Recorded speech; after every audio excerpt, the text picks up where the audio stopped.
अस्सलाम वालेकुम, welcome back to my channel Shahzain Yasir. आज की वीडियो में बात करेंगे यूके विजिट वीज़ा रिफ्यूज़ल के बारे में। और अगर आपका यूके विजिट वीज़ा रिफ्यूज़ हुआ है और आप प्री एक्शन प्रोटोकॉल करना चाह रहे हैं तो आज की वीडियो आपके लिए एक सक्सेस स्टोरी आपके साथ शेयर करूंगा और बड़ी अनबिलीवेबल सी सक्सेस स्टोरी है। इनका वीज़ा अप्रूव हुआ है प्री एक्शन प्रोटोकॉल में 135 डेज़ के बाद। नॉर्मली प्री एक्शन प्रोटोकॉल का जो डिसीजन आता है, अगर आपका केस रिकन्सिडर कर लिया जाता है तो 90 डेज़ के अंदर अंदर आपको आंसर मिलता है। जो भी नेक्स्ट डिसीजन आता है, सपोज अगर आपका वीज़ा अप्रूव होना हो या रिफ्यूज़ होना हो तो 90 डेज़ के अंदर आपको डिसीजन मिल जाता है। और बहुत सारे वीज़ाज अप्रूव हुए हैं 90 डेज़ के अंदर, लेकिन इनका जो वीज़ा अप्रूव हुआ है वो 135 डेज़ के बाद अप्रूव हुआ है। और आज की वीडियो में डिटेल आपके साथ स्टोरी आपको बताऊंगा कि ये भाई हैं सऊदी अरेबिया से और इनका वीज़ा इन्होंने अप्लाई किया था जून 2024 में। इनका वीज़ा रिफ्यूज़ हुआ जुलाई 2024 में। और जुलाई में इन्होंने मुझसे कांटेक्ट किया, मैं इधर यूके में था और इनसे मेरी बात हुई और इन्होंने कहा जी मेरा वीज़ा रिफ्यूज़ हुआ और मुझे जो रीज़न्स नज़र आ रही हैं वो इतनी ज़्यादा वैलिड रीज़न्स नहीं है, तो आप प्री एक्शन प्रोटोकॉल करें मेरे लिए। तो मैंने खैर सारा केस देखा और प्री एक्शन प्रोटोकॉल इनको कंप्लीट जो उसकी फ़ाइल थी वो बना के शेयर की और उसके बाद इन्होंने अपनी ईमेल आईडी से वो केस जो है वो सबमिट किया यूके होम ऑफिस को। तो इनके यूके विजिट वीज़ा की रिफ्यूज़ल रीजंस क्या थी वो भी आपको वीडियो में बताता हूँ। पहले इनका कंप्लीट केस मैं आपको बता दूँ, साथ साथ मैं आपको स्क्रीनशॉट भी शेयर कर देता हूँ कि इन्होंने वीज़ा अप्लाई किया जून में और इनको जुलाई में रिफ्यूज़ल मिला और जुलाई में ही इनका प्री एक्शन प्रोटोकॉल जो है वो अप्लाई कर दिया गया।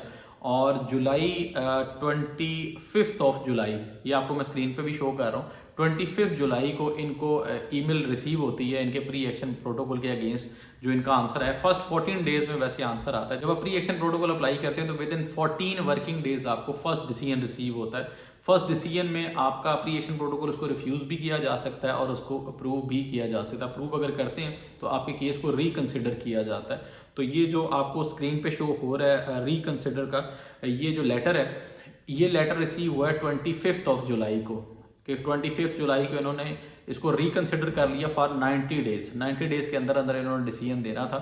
और इसके बाद जो नेक्स्ट इनको पासपोर्ट रीसबमिशन की ईमेल मिली है, ये इनको मिली है 11 दिसंबर को। ऑलमोस्ट 135 डेज़ के बाद इनको ईमेल रिसीव हुई कि अपना पासपोर्ट आके आप दोबारा से सबमिट करवाएं, आपका वीज़ा मतलब अप्रूव हो गया था। इस ईमेल में कहीं नहीं लिखा होता कि आपका वीज़ा अप्रूव है, लेकिन पासपोर्ट सबमिशन का या रीसबमिशन की ईमेल जब आपको रिसीव होती है प्री एक्शन प्रोटोकॉल के बाद, तो उसका मतलब 100% यही होता है कि आपका वीज़ा अप्रूव हो चुका है। तो ये वारिस भाई हैं, ये उस टाइम पे पाकिस्तान आए हुए थे। उन्होंने मुझे कहा जी मुझे ईमेल आ गई और मुझे कहा है कि अपना पासपोर्ट जो है वो रियाद जो वीज़ा सेंटर है उसमें आके आप जमा करवाएं। तो ये उस टाइम में पाकिस्तान में थे, तो मुझे कहते कि अब मैं क्या करूं। मैं कहा यार इससे ज़्यादा खुशी की बात आपको और क्या है कि आपका यूके का वीज़ा अप्रूव हो चुका है, तो आप एज सुन एज पॉसिबल अपनी टिकट करवाएं और जाके अपना पासपोर्ट वहाँ पे सबमिट करवाएं। और बड़ा इंटरेस्टिंग केस था। खैर ये तकरीबन 2 या 3 दिन के बाद वापस गए सऊदी अरेबिया और इन्होंने बताया कि मैंने जाके पासपोर्ट सबमिट करवाया। तो उन्होंने कहा आप बैठ जाएँ, आप वेट करें। कहते हैं ऑलमोस्ट 30 मिनट्स के बाद उन्होंने मुझे पासपोर्ट वापस भी कर दिया और मेरा वीज़ा का जो स्टिकर था वो पेस्ट हो चुका था पासपोर्ट पे।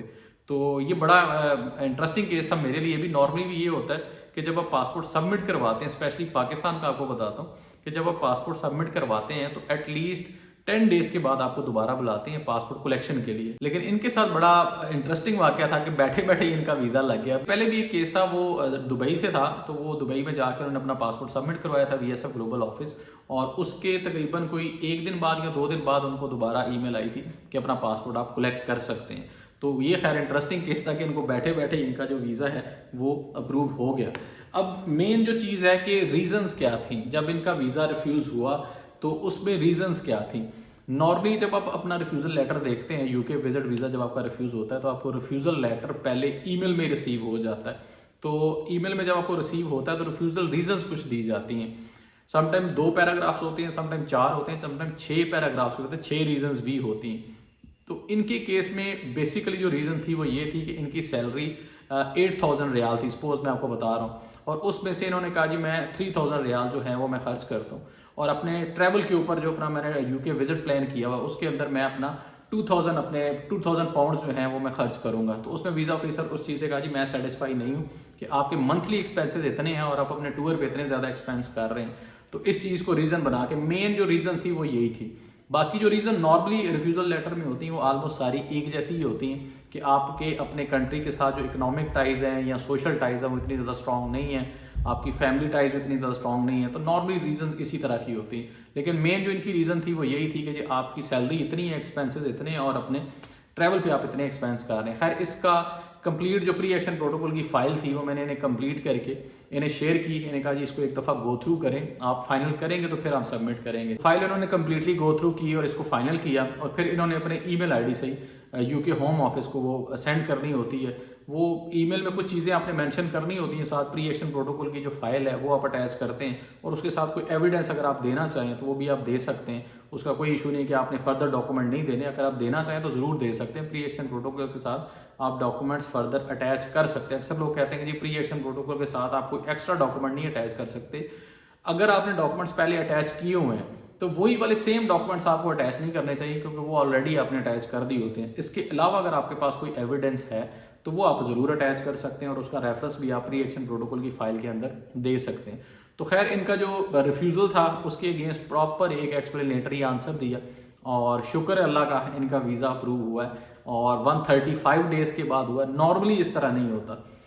ऑलमोस्ट 100% केसेस का जो डिसीजन है वो 90 डेज़ के अंदर अंदर आ जाता है। जो वीज़ाज अप्रूव होने और समटाइम ये भी होता है कि विद इन अ मंथ भी आपको पासपोर्ट कलेक्शन की ईमेल आ सकती है, 2 मंथ्स में भी आ सकती है, लेकिन अगर मैक्सिमम भी जाए तो वो 90 डेज़ पे जाती है। अभी रिसेंटली जो अप्रूव हुआ है वो कराची से हुआ और एग्जैक्ट 90th डे पे उनका वीज़ा अप्रूव हुआ है। आप अगर मेरी प्रोफाइल आपने देखी हो, स्पेशली यूट्यूब की अगर आप कम्युनिटी देखें तो इसमें मैं सारी पोस्ट करता हूँ जो भी वीज़ाज अप्रूव होते हैं। और रिसेंटली ये प्री एक्शन प्रोटोकॉल पे कराची से वीज़ा अप्रूव हुआ तो एग्जैक्ट 90th डे पे उनको पासपोर्ट रीसबमिशन की ईमेल आई है और उनका वीज़ा मतलब अप्रूव हो चुका है। आप उन्होंने पासपोर्ट जमा करवा दिया, hopefully within a week या 10 डेज़ में उनको दोबारा पासपोर्ट कलेक्शन की जो ईमेल है वो आ जाएगी और उनका वीज़ा अप्रूव हुआ होगा। तो अगर आपका भी यूके विजिट वीज़ा रिफ्यूज़ हुआ है तो सबसे पहले तो रिफ्यूज़ल लेटर को अच्छे तरीके से पढ़ लें। अगर आपको लग रहा है कि इन रीजंस के अगेंस्ट मैं प्रॉपर एक एक्सप्लेनेटरी आंसर दे सकता हूं तो फिर आपको प्री एक्शन प्रोटोकॉल में ज़रूर जाना चाहिए। मैं बहुत ज़्यादा अवॉइड करता हूं वैसे अब, क्योंकि काम का बर्डन बहुत ज़्यादा होता है। वीज़ाज अप्लाई करना कंपैरेटिवली थोड़ा सा आसान होता है, लेकिन प्री एक्शन प्रोटोकॉल करना बहुत ज़्यादा मेरे लिए मुश्किल हो जाता है सम टाइम, क्योंकि वो थोड़ा सा मेहनत वाला काम है। हर चीज़ को अच्छे तरीके से एक्सप्लेन करना है, प्रॉपर उसका केस प्रिपेयर करना, उस पर अच्छा खासा टाइम लगता है। तो मैं जितनी ईमेल्स मुझे रिसीव होती हैं सारा दिन में जिनमें प्री एक्शन प्रोटोकॉल के बारे में कहा होता है कि जी हमने प्री एक्शन प्रोटोकॉल अप्लाई करना, आप हमें सजेस्ट करें, तो मैं जो प्रॉपर अथेंटिक केस होते हैं जिनमें मुझे नज़र आ रहा होता है कि यार इसके चांसेस हैं, तो उन्हें मैं रिकमेंड कर देता हूँ कि आप प्री एक्शन प्रोटोकॉल अप्लाई कर सकते हैं। खुद से भी कर सकते हैं, अगर मेरी सर्विसेज चाहिए तो आप वो भी ले सकते हैं। लेकिन मैं बहुत ज़्यादा अवॉइड करता हूँ क्योंकि इसमें खपना बहुत पड़ता है, बहुत ज़्यादा टाइम देना पड़ता है। तो जहाँ पे मैंने 3 केसेस अगर अप्लाई करने हो, वीज़ा अगर अप्लाई करना हो, 3 केसेस जहाँ पे मैंने करने हैं तो प्री एक्शन प्रोटोकॉल का एक केस उतना टाइम ले जाता है। तो मैं बहुत ज़्यादा अवॉइड करता हूँ। लेकिन फिर भी अगर किसी का केस अच्छा हो जिसमें मुझे भी नज़र आ रहा हो कि यार इसकी जो रीजनिंग है इतनी ज़्यादा स्ट्रॉन्ग नहीं थी, इसके अगेंस्ट हम प्रॉपरली एक आंसर दे सकते हैं और उनका वीज़ा अप्रूव हो सकता है, तो उन लोगों को मैं ज़रूर सजेस्ट कर देता हूँ। तो ये थी जी आज की वीडियो प्री एक्शन प्रोटोकॉल के बारे में। अगर आपका भी recently UK visit visa refuse हुआ है और आपको लग रहा है कि मैं इस पर प्री एक्शन प्रोटोकॉल अप्लाई कर सकता हूँ और उसमें मेरी कोई हेल्प चाहिए, तो ये मेरा ईमेल आईडी है, इस पर आप मुझसे कांटेक्ट कर सकते हैं। और ईमेल में अपना रिफ्यूज़ल लेटर, अपनी वीज़ा एप्लीकेशन और अपना कवर लेटर वो आप मुझे ज़रूर शेयर करें और उसके बाद मैं सारी चीज़ें चेक करके आपको आंसर ज़रूर कर दूंगा। तो ये थी जी आज की वीडियो। होपफुली आज की वीडियो आपको अच्छी लगी होगी। अच्छी लगी है तो वीडियो को लाइक ज़रूर कर दिया करें और इस तरह के मज़ीद इन्फॉर्मेटिव वीडियोज़ देखने के लिए आपको चैनल को ज़रूर सब्सक्राइब करना पड़ेगा ताकि आने वाली वीडियोज़ आपको मिलती रहें। मिलते हैं नेक्स्ट वीडियो में, तब तक के लिए अल्लाह हाफिज़।